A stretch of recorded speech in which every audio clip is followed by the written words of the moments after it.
दरम्यान दोन्ही राष्ट्रवादी एकत्र येणार का, दोन्ही राष्ट्रवादी एकमेकात विलीन होणार का, दोन्ही राष्ट्रवादी एनडीए सोबत जाणार का, या सगळ्या चर्चांना सुप्रिया सुळेंनी दिल्लीत बोलताना पूर्ण विराम दिलेला आहे.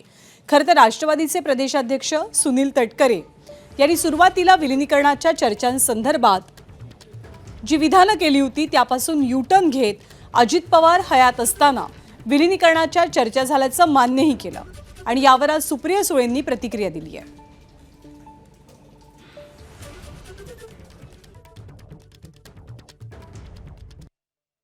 दोन्ही पक्ष एकत्र येऊन गुणागोविंदाने सगळ्यांनी राज्याची आणि देशाची सेवा करावी ही माझ्या भावाची शेवटची इच्छा होती.